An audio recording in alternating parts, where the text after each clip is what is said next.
Welcome, football fans. This is the recap of Phase 2 of the XFL Draft 2019. Alan, Bryant, Vince. I'm not doing a formal, normal XFL show. You did it for the first two, but that's fine. Quit looking at me dirty. We're at this draft, and actually Phase 3 is over with as well. We're going to give you a recap of every single phase throughout the draft, kind of not set instant-ish reactions, and we're going to look at some players taken, how the teams approached each phase. Phase 2, offensive linemen. If you missed our Phase 1 recap, Bryant and I went into all the skill players. Vince is joining us now. He is not live in HQ with us, but we had to reach out to him because we know he wants to say some things about this draft. So, Vince, welcome. We wish you were here, brother. And also, before we get into linemen, did you see the skill phase results, and what'd you think? Yeah, I did take a look at them, and certainly what jumped off the page was something Alan, you and I were talking about was quarterback Connor Cook going in the first round. Yeah, shook. Were you as shocked as Bryant? Because I knew it was coming. I told everybody before it happened. Well, I'm not shocked by it at all. Specifically with somebody like Connor Cook, who's a very talented quarterback, and comparing him to, thinking about, we spent months on this looking at guys that were not in the draft pool, thinking about who's going to be assigned. We knew Landry Jones was going to be one of them, but we didn't know the others. Connor Cook was somebody who we thought could have been one of those players, and we saw him in the draft pool. So that kind of said, hey, there can't be that many guys, that much better, because this is a good player. So I'm really not surprised at all. Yeah, that was the main talking point we had for Phase 1. But now we're here, Phase 2, this recap for offensive linemen. And the first offensive lineman to go, Storm Norton to the LA Wildcats. Vince, a 25-year-old tackle out of Toledo, going to LA. Coach Winston Moss, we talked about it. Having the first pick in this phase, maybe not where you want to be, but he went after a guy and got some youth, relative youth for an XFL. Yeah, for the Vince, XFL draft. We talked to Sam in between the phases, Sam Schwartzstein here, and he was basically saying that the LA team won the lottery and chose this spot. So they had a guy in mind. Yeah, exactly. It's kind of like, trading up almost in the NFL draft. You have your player identified and you go take them. And that seems exactly what Coach Moss has done with the Wildcats. And like we've talked about, these players who have been in camps in and out of them in the NFL, when they get to a certain age and they've done that, the NFL kind of just forgets them. And Storm Norton's kind of a guy who's done that. He's been with the Lions, the Cardinals, the Vikings, and he went through those camps since 2017, but still at only 25, you're getting pretty much an offensive tackle that's approaching his prime with the first overall pick in this phase, Vince. Yeah. We talked to, several weeks ago when we talked to offensive lineman Sean Hickey about it, and you could go back in the archives and listen to that interview. He kind of said, once you get cut a couple times in the NFL, it doesn't really matter, what you do. It seems like you're just become a camp body at that point. But obviously this guy's still got a lot left in the tank. And like you said, Alan, really approaching his prime as an offensive tackle physically. And that's something to be very excited about. And was your favorite part of this phase, Bryant, when Winston Moss drafted Damian Mama out of USC, and he said, "We draft Damian. Who's your mama?" Winston Moss, the man is a character. He's gonna bring some spice to all this stuff. Vince, you can't fault the man for having a little fun with us. One standout pick from this phase was Willie Beavers, the guard, approaching at some point in his career, was around 330 pounds. Was a draft pick, fourth rounder by the Minnesota Vikings, Vince. And Willie Beavers goes in the first round of Phase 2 of the XFL Draft to the Dallas Renegades. in an offense like that, what kind of offensive lineman are you drafting? What was Stoops' strategy in this round? I mean, it's tough to speak for Coach Stoops, but you certainly, you would think in a Hal Mummy type offense that you're going to want, guys with good cardio, guys that are light on their feet, excellent pass protection, obviously, but guys that can pull around in a shotgun type formation. And we also saw in this. We're dropping utilities and devices in this war room of ours. We've got all sorts of machinery.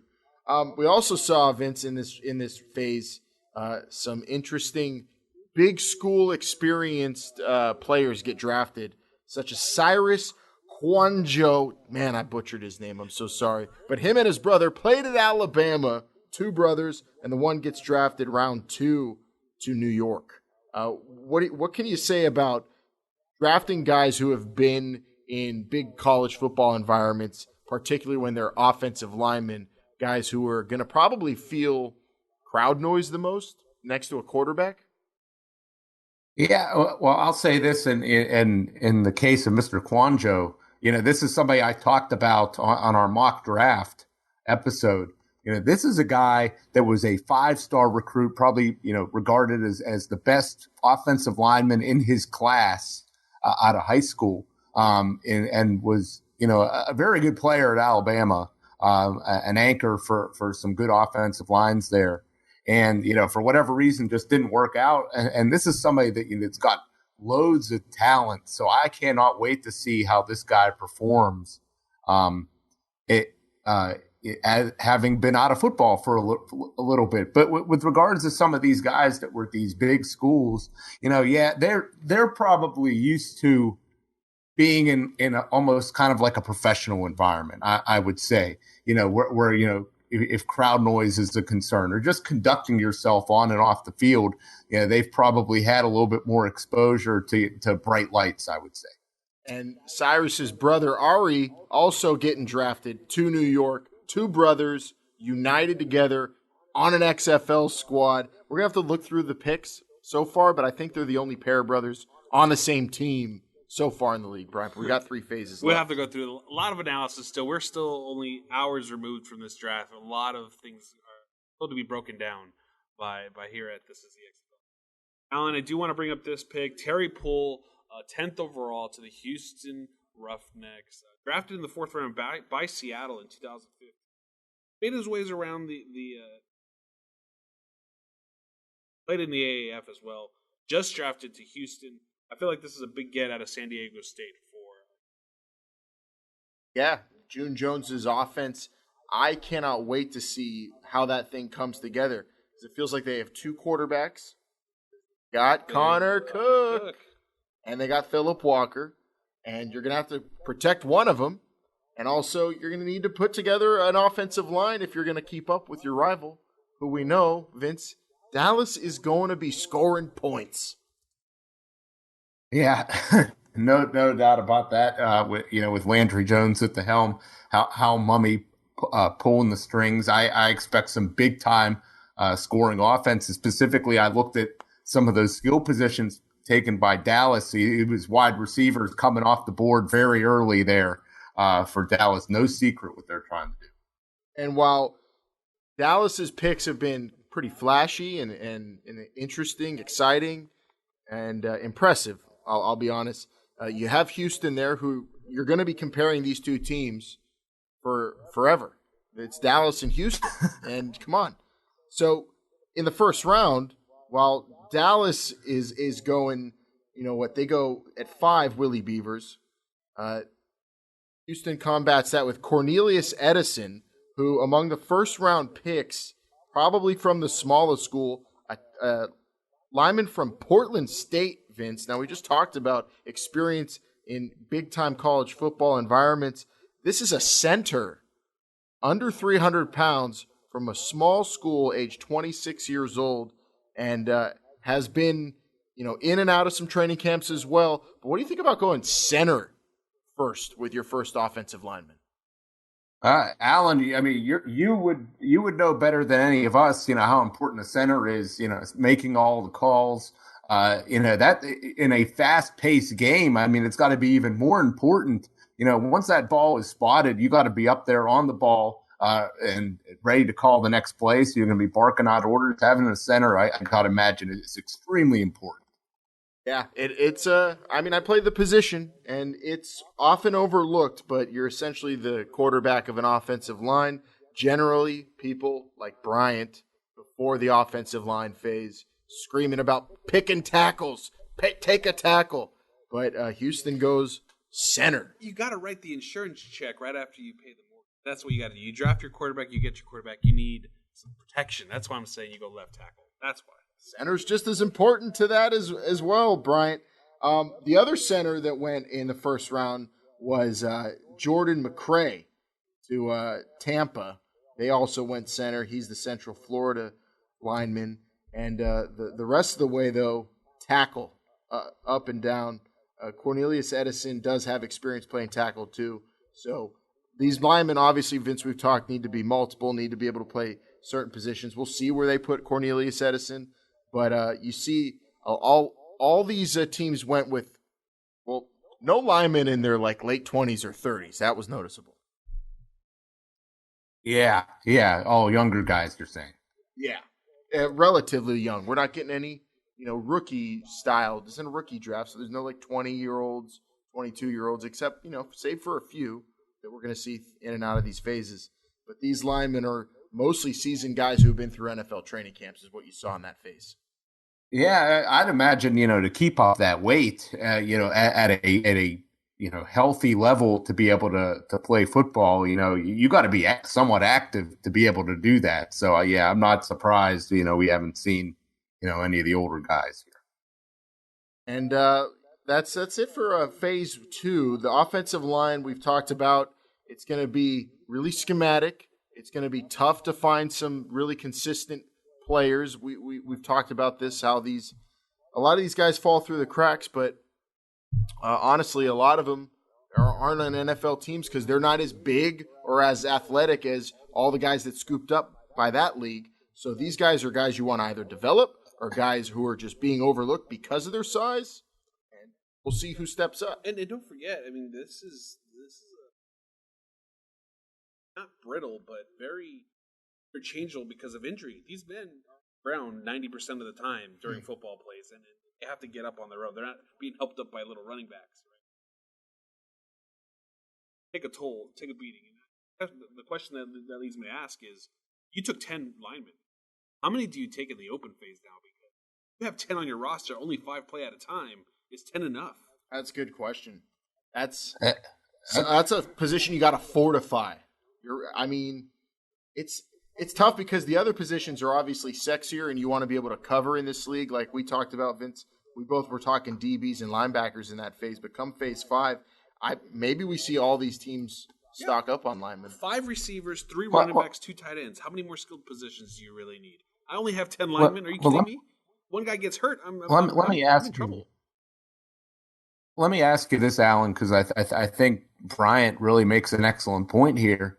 In the NFL, how many guys are active on a game day? 45? Active that you're actually dressing.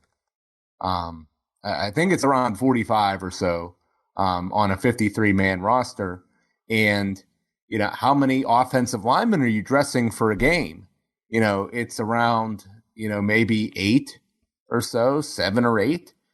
So that's you've already got more than you need on this team at 10, more than you would typically carry for a game. So maybe that means that, you're not going to see as many offensive linemen. Well, you don't know if you want to settle though either, Vince, because you've got camps coming up and there's going to be not hot days. These camps are in the winter. Winter days. They're going to be exhausting days though. And there's going to be competition. Guys go down, or guys just don't cut it. Guys you don't really they don't pan out. You want options, and if you want options at any position, this might be it. Even though I've been sparking about having options at quarterback. To me, offensive linemen, defensive front seven are the most interesting and intriguing positions to see.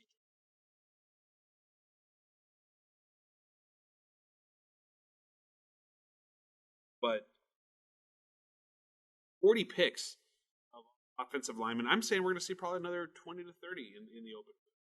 All right, we'll write that prediction down. Also want to apologize to Matt McCants, who was the third pick by the St. Louis Battlehawks. He's 30. They took a 30-year-old lineman. You need a veteran. You need someone who can man that line. I don't see a problem with, as long as you can play football, age is just a number. Yeah, so besides him, all guys in 25, 26 range, the first round of that phase. Any other standouts, Vince, before we get off of phase two? I think we pretty much covered it. I mean, there's a lot of guys from all different all kinds of different backgrounds here, and that didn't wind up in the NFL for one reason or another. But you got to look at some of the these picks here. You got to feel that a good handful of these guys can still play at a high level, and I'm excited to see what they do in the XFL. Yeah, two later round guys in this phase that I want to speak of. Gerhard De Beer, who played at Arizona, solid tackle. No, not a pick guy. And my next guy, Toby Weathersby, LSU. Okay, that makes sense. Also a guy who could play multiple positions on the offensive line. Oh yeah, and Adam Bisnawadi, Pitt. There you go. Had to get that in. He can play multiple positions as well. I was a tackle in college, but also lined up at the guard position. I believe when he was in the NFL, played guard. So Adam Bisnawadi, definitely somebody with position flexibility. I'd imagine most of these guys have that. Alan, to answer a question that you asked me earlier, no Wisconsin guys. Can you believe not one Badger lineman? Well, it's because they all play in the NFL. That's why. That might be an answer. Or they're on the wing eating circuit. Yeah, or some of them just get right back into cattle farming. But we have. No, I don't think they farm cattle up there. Maybe dairy cows, but not beef cattle. You're right. That's more down in your Colorado. I got to watch ranch more. What I got to do. All right, well, that's phase two, guys. Let's get out of here. Yeah, we got phase three to discuss. I'm very interested in phase three. Biggest question, I think, is where's Terrence Garvin going? We're going to find out here when we talk phase three very shortly, because I know Alan and Vince, you're calling him as the defensive player of the year. Yeah, most likely. It's my pick.